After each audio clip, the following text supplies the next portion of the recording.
I'm going to go ahead and get started. Again, we're very happy to have Don Wettrick here. He is our guest speaker for this month. Don is the president and founder of STARTedUP, a nonprofit that provides entrepreneurial events, training, and seed funding for youth entrepreneurs. STARTedUP supports Innovate WithIN, a statewide pitch competition in Indiana, which is also coming up next Monday. We're going to put the link for that in the chat room later. Don is also a podcast host for STARTedUP, which hosts some of the world's most successful entrepreneurs and authors, and the author of Pure Genius, Building a Culture of Innovation, which aims to create innovation mindsets in our schools. Don is known for his award-winning work as a middle school and high school teacher, God bless you, educational and innovation consultant, and educational speaker.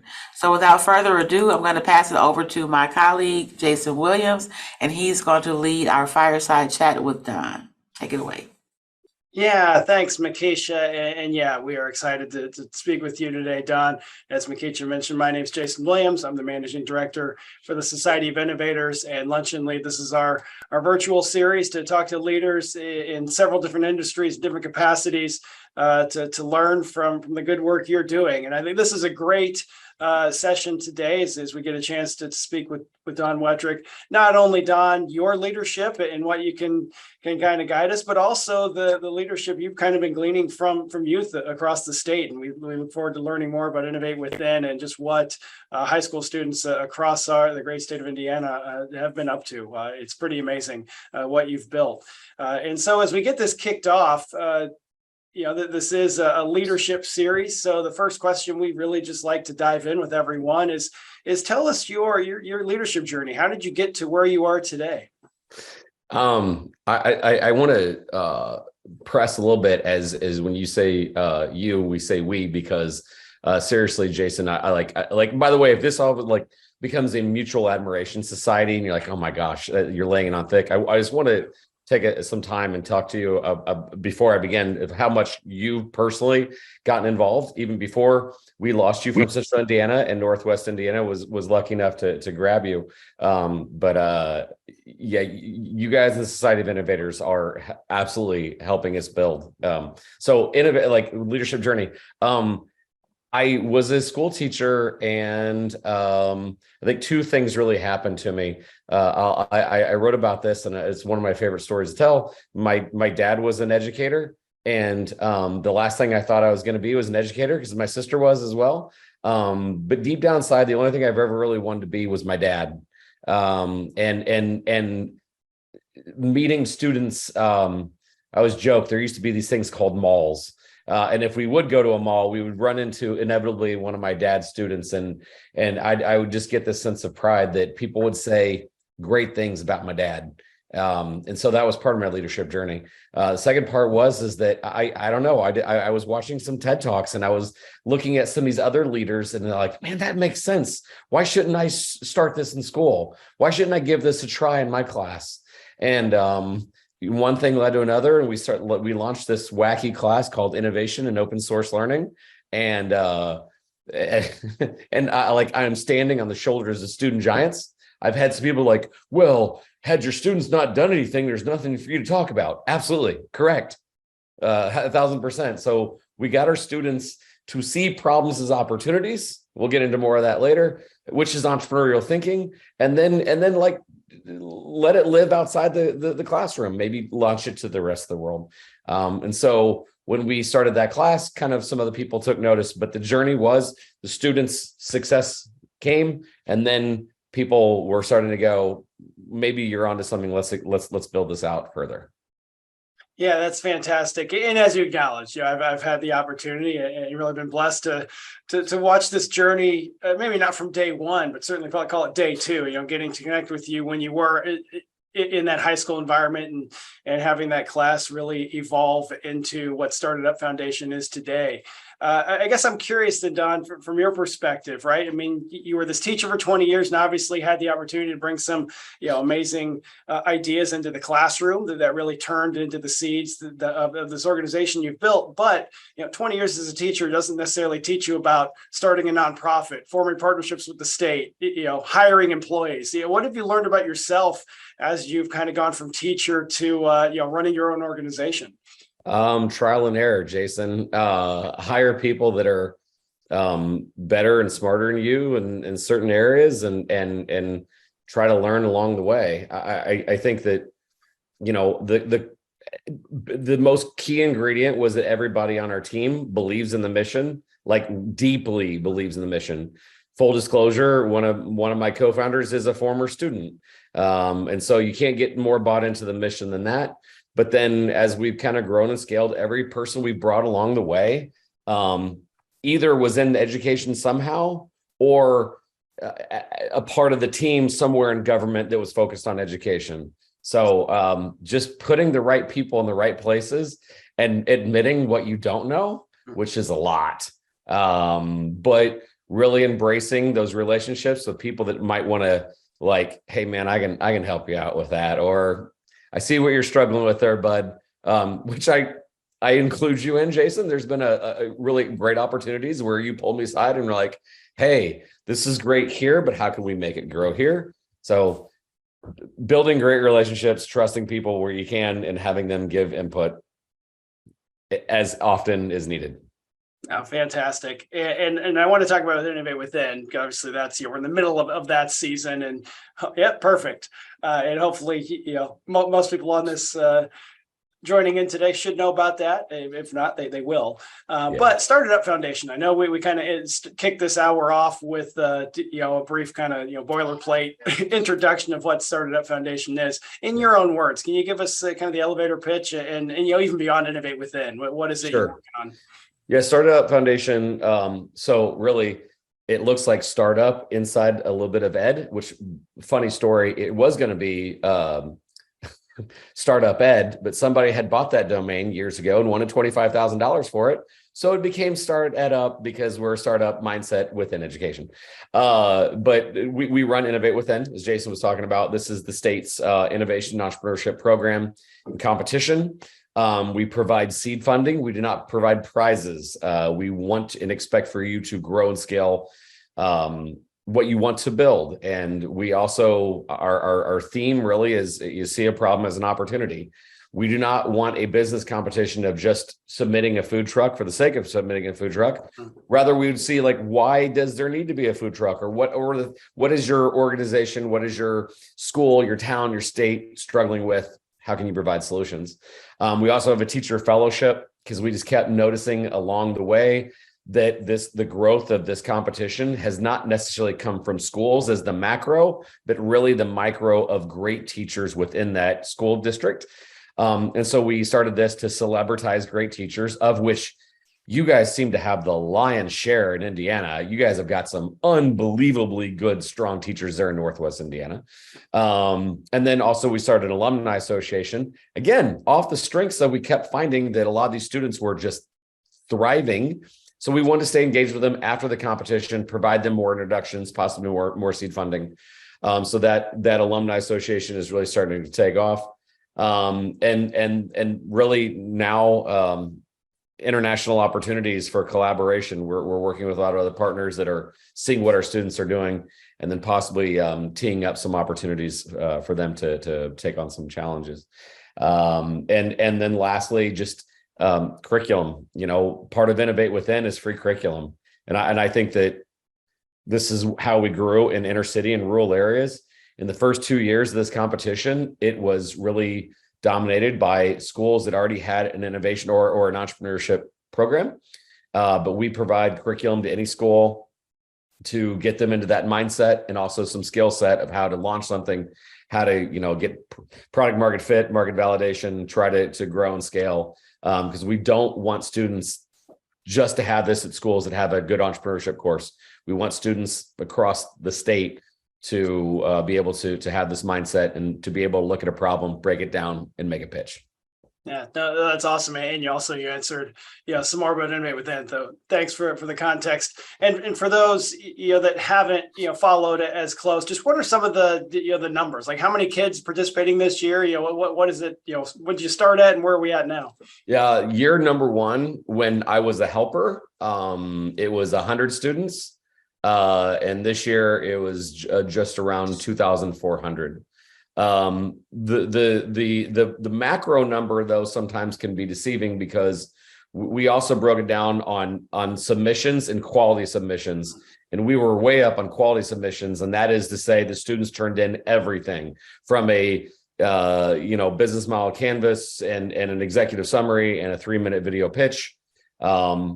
And that number has grown in quality. We grew from last year, not as much on the quantity side. I think last year we were like 2,300. So this year we're like 2,400, but the quality is definitely up. And then also just, I guess for you guys, the level of quality and student applicants we get from the region is always, you guys have been a state leader since year 3. And you guys now have some, we're gunning for you competition in Southeast Indiana. They're tired of hearing about how great Northwest Indiana is, but this is also a great product of making it competitive. And one last thing before you say that, that's the darn if you do, darn if you don't. What I hate about competitions is that some students walk away going, "Oh, I didn't win." What I love about competitions is it makes the quality. And Jason, you've been around there since year 1. There were some vague ideas that you're like, "Good for you, kid." That's a nice sentiment to, "Oh my gosh, this is, I want to throw additional investment on it." So that ability to just rely on community partners, I know we're going to get into that, but the quality of it is important. But I'm so excited that we can count on mentors like Society of Innovators, like the SBDC centers. So if the student goes, "Oh man, I came in 5th," or "I didn't make it to the regional finals," the local resources and the local mentors going, "But you're close. And we want you to carry this forward." And I look to you guys as the leader of that. And we're trying to replicate Society of Innovators and some of the help we see there in Northwest Indiana to other parts of the state, because it breaks my heart when I see a student that didn't quite make it and they walk away dejected, when I don't want them to be. I want them to continue forward. Yeah, no, that's awesome. And I will say one thing, and we're seeing it in Northwest Indiana, and I know you're seeing it in other parts of the state, is, this is a platform really developing into, this is an outlet for community pride, for supporting our students. And, we're seeing rallies, similar to what maybe we see in athletics, right? When kids, a team earns a spot in region finals, and we had one student up here that was, banners out front and almost a community parade in the parking lot. And I just learned about that. We had nothing to do with that. So it's really organic. And, the pride of all these teachers and students and community members is just awesome to watch. And obviously, right, Innovate WithIN is an exciting platform and engaging so many, students across the state and communities.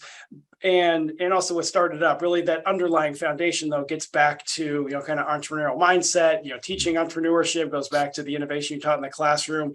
And I know that's, obviously one you're building your now career around, but why is it important to teach or really engage today's students through entrepreneurship?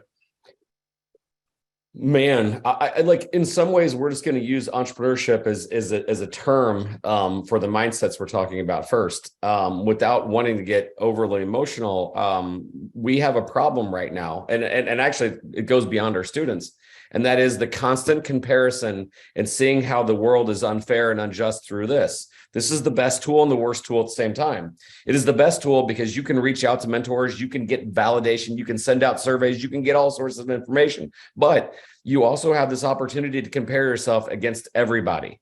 And the level of anxiety and depression, we think, is a problem. A part of that way to get out of that is knowing that you can do something about it. Like literally one of the best examples was the winner from last year, who happened to be in Northwest Indiana. If I may storytell, their problem they want to solve is they had 2 things. Number one, they thought their dog shelter was underfunded. It was a no-kill shelter. They're in Hobart, Indiana. It is underfunded. Number two, they did not like, and I'm going to pick on, hopefully not, we're going to share this with Old Navy, but they did not like how fast fashion, most notably, they said, you buy an Old Navy t-shirt that says 4th of July, 2023, and you wear it for exactly one day. It goes straight to the landfill. The Salvation Armies and Goodwills don't want it. They're like, that's terrible. So they did an upcycling event where they took old t-shirts and they asked for old jeans, and they basically shredded old t-shirts to be stuffing, and the jeans they made into dog toys because the jean material was, the denim was stronger. In that process, and in their solving two problems, they got things out of the landfill and they were able to make dog treats. Here's my favorite part of the story. They worked with the Society of Innovators and they worked with their small business development centers. And they're like, so your problem is you can't keep up with demand, because the girls had set up a booth at the farmer's market and they were sewing together maybe 10 or 15 and selling out like the first 2 minutes. And so they're like, so you can't get the capacity? Did you know that 7 miles from your high school is a thing called Tradewinds? And Tradewinds has basically, they can help you assemble things together. And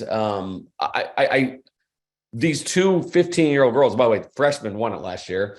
They had the ability to see that they didn't have to have every idea. They could get community support. And through Tradewinds, they started making more toys, which meant less landfill, which meant more opportunities to sell and make money for the Humane Society. So I'm sorry about that long story tell, but that literally embodies everything we want to do in that mindset and then the skill set. Yeah. Hey, don't be sorry. No, we love Patchables. And honestly, and I wanted to touch on some success stories anyway, and obviously some from across, other parts of the state too. But yeah, we have a title defense. We're super proud of what Patchables did. But no, we were able to induct them into the Society of Innovators in the fall. Isis and Kayla, the two young women from Patchables, were recognized as the Leadership Institute's Women on the Rise group this year. And this is, these are two young leaders that, this is not a special category or prize for being high school students and doing what they're doing, right? They are on par with anything else happening in the region. And as you mentioned, they were just freshmen last year. They actually, as sophomores now in high school, continue to build their business. And I don't know if they have the equipment in just yet, but they're in the process of ordering specialty equipment from Germany to cut high. They got some Kevlar from a local police department. So if you have dogs like a German Shepherd or a Pit Bull that needs something a little sturdier to chew on, they had to order equipment to cut the Kevlar that they acquired. So no, this is a great success story. So I appreciate you bringing that up. And I guess as we shift to that and thinking through, obviously Patchables and so much we can learn from them. I mean, there's been so many other success stories across the state. I know there was a team, I don't even think they were the state champions 2 years ago, but they had an opportunity to engage with Elevate Ventures shortly after the competition. And I loved reading an interview, I think it was the Indianapolis Business Journal, talking to these kids of like, hey, what's next? You got your business. They received $1 million valuation for the business they had pitched. And they were even said in the article was like, well, first we're going to graduate high school and we're planning to go to college in the fall. So we'll figure it out then. But again, we have $1 million startup that is coming out of Innovate WithIN. I guess as you've been able to engage, all of these students and student teams and organizations, what have you learned? What leadership lessons have you been taught by participants in Innovate WithIN? Yeah. Where do I begin? I think the first couple things that come to my mind was learn. And I think that as a person that likes to see responsible taxpayer base, learn how to point kids to things that are already funded. And I see Dr. Abbott on this call. We have partnerships and working relationships with the IADC, the small business development centers. And really it's a pass off. Like there are people that are hired to help you be successful. Society of Innovators, same thing. Like PNW has been such a great help, and that people like you, people like Mott Hadley, they're like, oh my gosh, like get over here. We want to show you like what kind of prototyping materials we have. Like that has been one lesson, because I think people get excited that there's no need for redundancy. There's a lot of organizations that will want to come along and help. Number two is also just level set and I don't hate to, I will happily quote like Simon Sinek, have that infinite mindset. that while I was excited that some of the students were working with some other venture capital firms, having let's not get too ahead of our skis. You're still 18 years old. We want you to do this the right way. Let's not be in a big rush.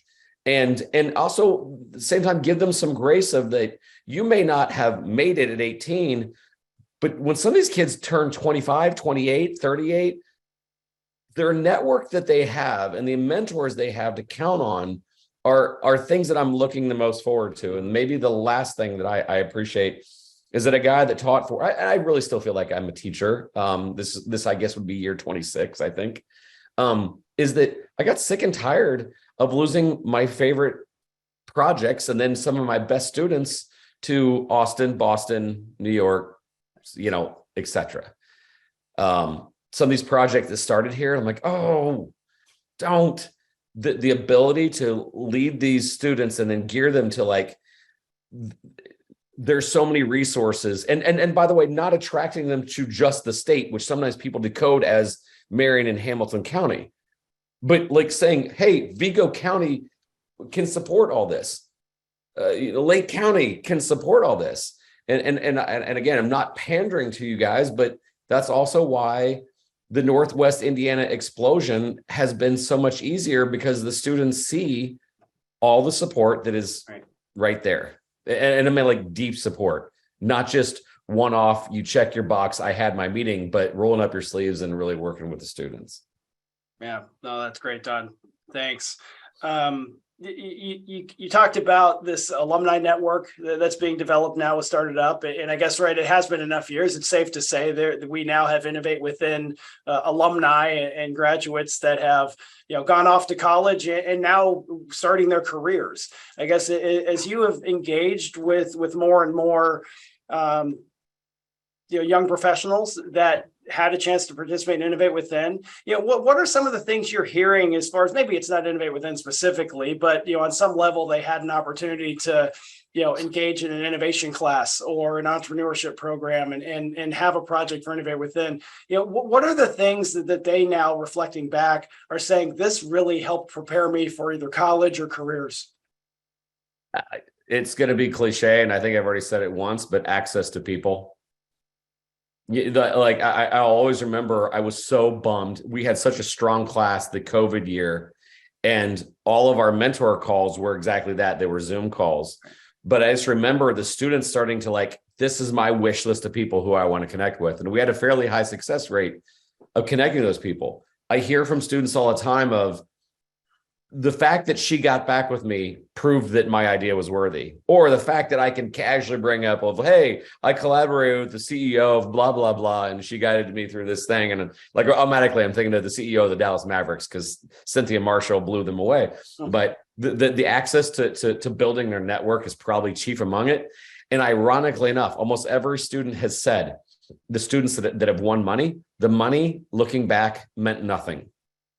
Now, it's easy to say if you won anything between $1,000 and $25,000, it's easy to say that. But even the kids that came in third, fourth, matter of fact, I dare say that some of the most successful projects long term did not come in first and second. So ironically, it's not been the money; it's been access to people, and then that network. Some of these students are really starting to. Actually, they've always befriended one another, that they're those creative, different kind of kids. But that ability, because we have another network alumni association meeting, I think tomorrow, and there's no guests. They just wanted a time to circle up and how can we support one another? What are some trends you're seeing? Is ChatGPT writing all of your articles now? That kind of stuff. Yeah, that's great. And again, I know it can be cliche to continue leaning in to say soft skills, but I know from my experience and our experience, speaking with teachers that involved with Innovate WithIN, speaking with the student participants, the confidence they get, being able to speak to a room, talking to strangers, asking questions, right? I mean, working as a team, these are all elements that, we have heard directly from past alumni as well, that, whether it was when they showed up at their college classroom or starting a job, that, they are equipped because of this experience. And it wasn't, no offense to people like me, But I just remembered when you got graded, you presented it for an audience of one, and I gave you an A, B, C, or D, or F. Working with is just exactly what you're saying. And I'll always remember that one time, the first year we took the immersion trip out to New York, and they were all giving the quick pitch to Seth Godin, which if you don't know who that is, I promise you that's a big deal. Right. And I'll always remember that one of the students went through his pitch and Seth got really quiet and he goes, "Where are you from again?" And I believe it was Rushville. And he went, "You could make it here." And the kid's eyes was like, the validation of a teacher saying, "Good job, kid," is nice. The validation of like mentors like yourself and Seth Godin going, "Dude, you can make it in New York," life changing. Yeah. Well, hey, I just appreciate getting mentioned in the same level as Seth Godin. So there you go. Now you need to just buy some yellow glasses and blog every single day. Right. It's those like dozen bestsellers I'm a little short on still. Yeah, but, same. No, this is so good, Don. Yeah, I guess one thing, and personally, I've kind of learned to change my own language, right? As we talk about our students, and there's kind of been this again, we talk about cliches, right? How do we invest in tomorrow's leaders? And I've kind of learned, and obviously seeing it, we've already talked about some of these teams that these are not tomorrow's leaders; these are today's leaders. Yeah. And so Innovate WithIN is certainly one of the outlets. But how, as a collectively as a communities across the state, can we do a better job of giving today's younger leaders a voice? How do we get these students involved in our community discussions? When we don't have platforms like Innovate WithIN, that's just this time of the year. I said this a couple weeks ago, and I saw people literally turn their heads and go, "Whoa." They were talking about building tech hubs and innovation centers. And I said, I would just like for people to realize that there could potentially be a tech hub and an innovation center and that's already tax funded in every city in America. And it's our high schools. Because if there is an opportunity for your local mayor, for your city councils, for your chambers, for your nonprofits to take a problem to students, their ability to work through a real problem is invaluable. Whether they submit it to Innovate WithIN or not doesn't matter, because it's that ability to go, "Wait a second, you want to hear my opinions?" The kids love that. But as they start working through and talking to people, then they are like, "Wait a second, I think I can really get this done." Which ironically, we were just talking about them. My favorite quote about education, always and forever, was from Lynchpin, from Seth Godin. And it said, education can really be boiled down to two things: solving interesting problems, and then the leadership to get it done. Our students love solving problems, but they also like talking about solving problems. The leadership component means you walk alongside with them. It means you have mentorship. Means that even though the principal or the teacher may say, "I'm too busy for this, go and find somebody else." Ask students what they're working on. Anybody in this call, see if there's a classroom that would dedicate some time. See if there's a couple students that are like, "Here's what we're struggling with at work. Hey, I heard my mayor. Hey, I heard my city council complain about this." Seeing problems as an opportunity is key. And I just wish our school leaders would start allowing some time to do just that. No, fantastic. And you kind of touch on this, but looking at Gen Z is what we're talking about, right? As far as our current middle school and high school students that really get that Gen Z, typically, folks born between 95 and 2012. I think you just answered this in part, but what is something you wish more people knew about that generation?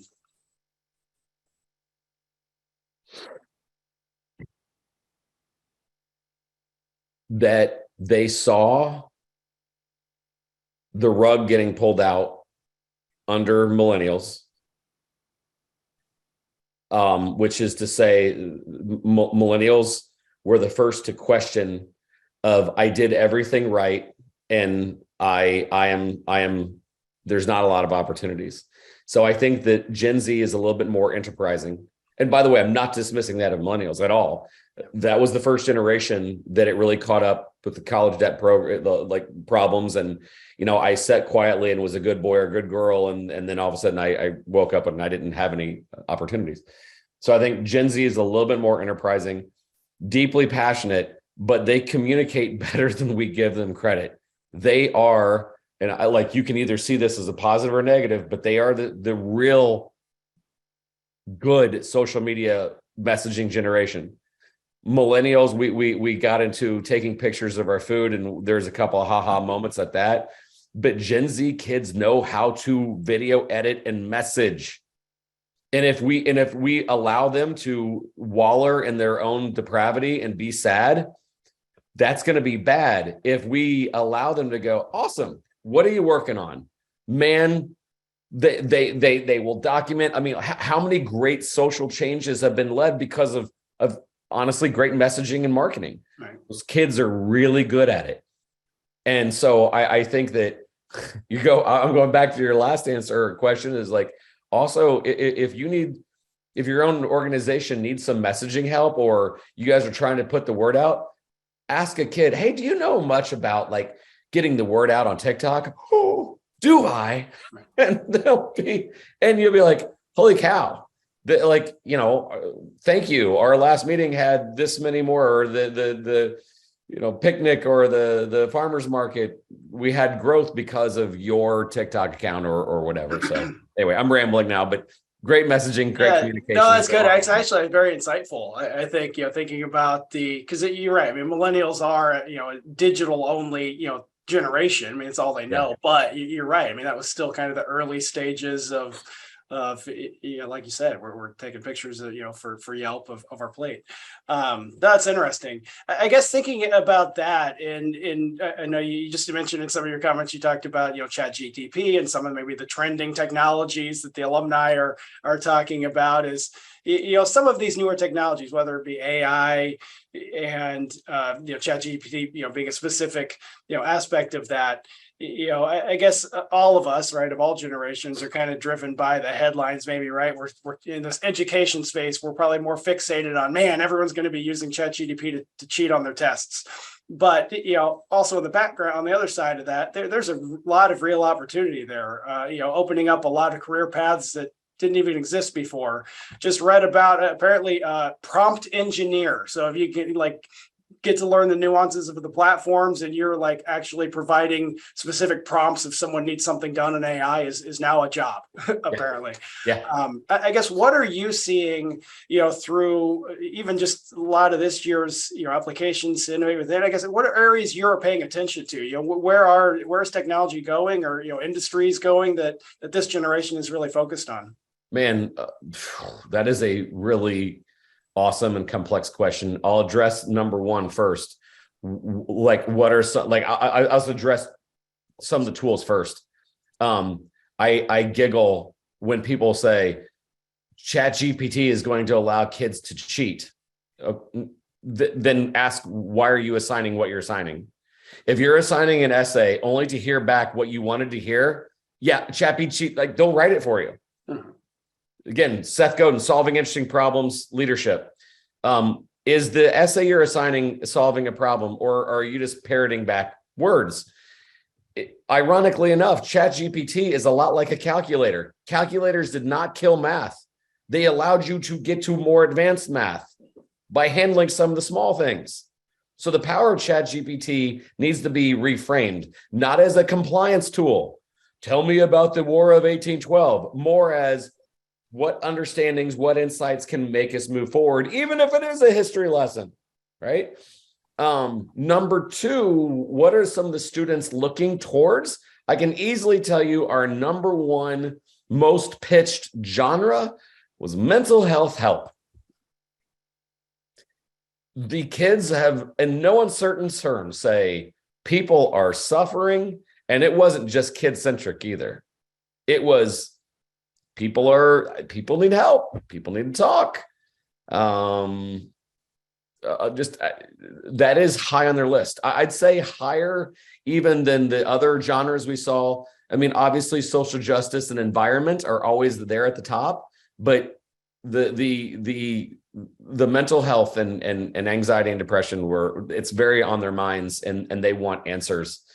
And again, I think that there's this vicious cycle of saying, and we're going to promote it on social media and follow us and like us on social media, and also addressing the fact that a lot of they'll tell you a lot of the problems with anxiety and depression stems from being online too much. Yeah.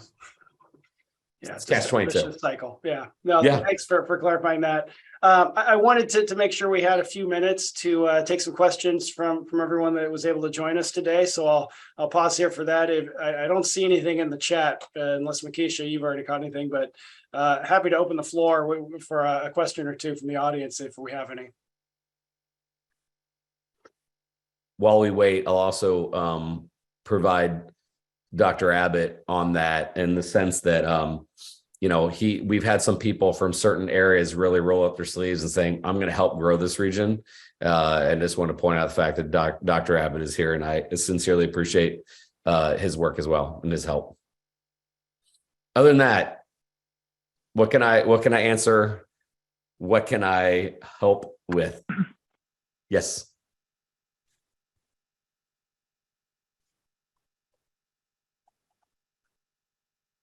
Jason, next question. Yeah. Is there a toolkit to help grow this initiative? Yep. Yes. So again, and actually we're going to discuss whether we also might need to see put this on like a Google Classroom. Right now it's on Canvas. Any teacher can get it. It's free. We've actually had other schools ask for us for an 18-week curriculum so they can turn it into a semester. You can go to STARTedUpFoundation.org to learn about some of the things we have. But yeah, it's all there. We are looking into, though, is that we had a couple schools say we use Google Classroom. We're having a harder time with an LMS system that's different than ours. So we may be expanding that out. Yeah, thanks, Don. And yeah, we will definitely highlight, obviously our own, local Innovate WithIN competition is coming up in next week. But, as we start to look at the clock winding down on us here, looking ahead, I mean, what is not necessarily what's next? I know you're still very much, just getting bigger and better, and raising the quality of everything you are doing. But I guess as far as the future of STARTedUP Foundation, the future of Innovate WithIN, and really as participants, what are you excited about? Why are you excited about the future of what you're working on? So two things, and I desperately want to make sure we do it there in Northwest Indiana and any other place we can do. This year, our friends at Elevate Ventures, and most specifically Elevate Me, which is a program specifically for Black and Brown communities, they asked us, how well has IPS students done? And the answer was our applications are very low and they have not made it to regionals yet. And they said, what can we do? And so we said, hey, let's level the playing field. Let's have a workshop for just IPS kids only. And that day was impactful. We were lucky enough to have a couple of Colts players that want to endorse it and show up and talk to the kids. So that helped attendance. But when they got there, sometimes a good raw idea got broken down by people at Salesforce and Elevate, because Salesforce was our sponsor. And by the end of the day, some of the kids were like, whoa, proving they didn't have to have all the answers. They could collaborate with some adults. So I'm excited about that. I want to see that traveling workshop in several different parts of the state, definitely up where you guys are. And then secondly, we're the international thing. We didn't really get into it. We're getting a lot of interesting calls on, at minimum, having teachers collaborate with some of our partners that are international, most notably in Italy. Here recently, we have a request in South Africa and Romania, because they said we've got a unique set of problems that we'd like to work as a collaborative way to get some teachers and students to possibly provide some insights and pathways for us. So I think there's going to be a really unique pathway for international diplomacy and problem solving. Yeah, no, that's awesome. And I'll add to that, as far as your example of IPS, right? I mean, the diversity growth with Innovate WithIN. I mean, we're in the Midwest, a state like Indiana, right? It's no secret that we have a diversity problem across the board. But I see Innovate WithIN, and we're experiencing that. We see, even this year in our Northwest Indiana region finalists, we've got a young man from the Boys and Girls Club in Gary, and we're super excited, to see Northern Lake County, some of these communities. But we also see we've got a young lady participating or earned a spot from Lowell High School, and so we're reaching into more of the rural communities as well. So it's awesome to see that this is really spreading out, diversity in all its shapes and forms, and obviously only continue to help improve that. Yeah, I say year one it was probably 20% girls, and I think this year was around 60%. Yeah, that's awesome. And yeah, the rural and inner city numbers are exploding. I'm sorry, somebody spoke. Hello? There's two other things here. We have two more questions. I'm sorry, in the chat room. We want to get to those. So the first one is, what are your recommendations to encourage innovative thinking amongst youth? Ask them language, earmuffs. Ask them what really pisses them off. And then go, oh man, I hear that. Yeah. What would you think if you had a magic wand? What would you do? Or actually, I used to do this in class. I said, if you had a rich uncle, and I said, because a rich uncle either can introduce you to awesome people or give you some seed funding, what would your rich uncle do to help you with that problem? Because once you get it out of their idea that I could never get to so-and-so. Okay, well, if you had a rich uncle, you could. Well, I don't have the money to start something like that. It would be $10,000. What if I had $10,000? When you take the excuses away, then they start getting into it. Well, I'll tell you what I'd do. Ask them what pisses them off. Because by the way, teenagers don't respond what do you love to do? That is lame to them. They don't want to talk about. They'll get to what they love after they got it out of their system, what really pisses them off. So that's it. Are the Innovate WithIN regionals live streamed this year? Yes, they are.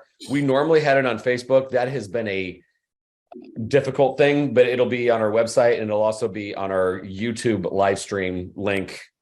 Society of Innovators is going to be sharing that out the day of, so don't you worry. Yeah, we'll absolutely. Yeah, so really quick on the Innovate WithIN. So Monday, April 17th, we are hosting the Region 4 finals. So this is, you've expanded the regions. So I think it's 12 counties that play into the region finals. So I think it was 700 applicants from our region. So super excited for the 11 teams that qualified and earned a spot in the region finals. There's an Eventbrite link that is free and open to the public. So you're more than welcome and certainly encouraged to sign up and join us to cheer on all 11 participants and the most schools we've ever had represented, even just within our region. So again, just super excited to see the diversification of participation and elevating that competition, right? I know we have a couple schools that have done really well, and they know they have to raise their game because there's more people coming from them, and that's true across the state and certainly true here regionally. Well, and I promise you, if you show up to it, it will surpass your expectations. I promise you. If not, Jason will write you $100 check on the spot, right, Jason?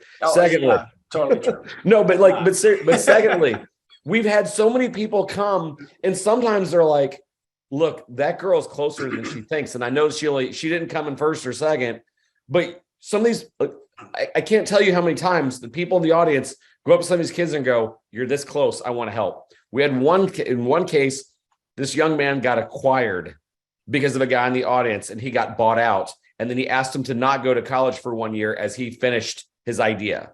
So you never know. You should show up for the reasons why you watch Shark Tank. You should go there and be blown away. I am promising you it'll exceed your expectations. It is well worth your time. And the food's good. Yeah. Perfect. Well, that is where we're up at our time. I just want one final thing, Don, and we like to ask people what innovation means. And I think we've talked a lot about that. Let's go on the leadership side of the coin. Let's close this out from your own perspective. What qualities make a good leader? Constantly, with a lot of humility, try to figure out because no one has the answers and everybody collectively does. So, and I'm not trying to say that I'm doing a great job, but what has worked for us is sometimes like, look, man, I'm just a teacher. This is all new to me. Could you please help?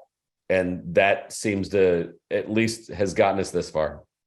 Yeah, no, that's fantastic. And Don, you are doing a great job. So truly, thank you for carving out time during a very busy season. I mean, obviously we're in the middle of I know you were down in Southwest Indiana Monday, you'll be in Northwest Indiana next Monday, and obviously all the other corners of the state in between. So we appreciate you hitting the pause button for a short time here to join us, and truly keep up the great work. This is a platform that is, I mean, it's changing lives. These students we're seeing, and even at the macro level. I mean, Innovate WithIN is putting Indiana on the map, and you shared that great example with Seth Godin and just one of your students a few years ago. But truly, I mean, all eyes are starting to point to Indiana on what you have built and continue to do through STARTedUP Foundation. So thank for all the great work you're doing. But again, what we have built, because the ecosystem, I go to other parts of the state and I point to what you guys are doing there. And this is a all hands on deck. This is no one has all the secret sauce. Everybody has their own different angle, but the level of support you guys is usually my example. When I go to other places, I'm like, this is the help that they get. Again, what we have built, because the ecosystem, I go to other parts of the state and I point to what you guys are doing there. And this is all hands on deck. This is no one has all the secret sauce. Everybody has their own different angle, but the level of support you guys is usually my example. When I go to other places, I'm like, this is the help that they get for Northwest Indiana. Here's what Society of Innovators does. Here's what Purdue Northwest. Here's what people like Ken at the Boys and Girls Club. I mean, just et cetera, et cetera, et cetera. Even people that don't live there anymore. Again, Dr. Abbott, there's a certain level of we're gonna do this in Northwest Indiana. I'm not pandering to you guys. I swear to God, you guys are an example. Yeah. Well, thank you for that. So cool. We really do appreciate it, Don. And again, thank you so much for Thanks, taking guys. the time out. And we'll see you up here on Monday. Connect with me on LinkedIn if you have any questions. Cool. See you guys.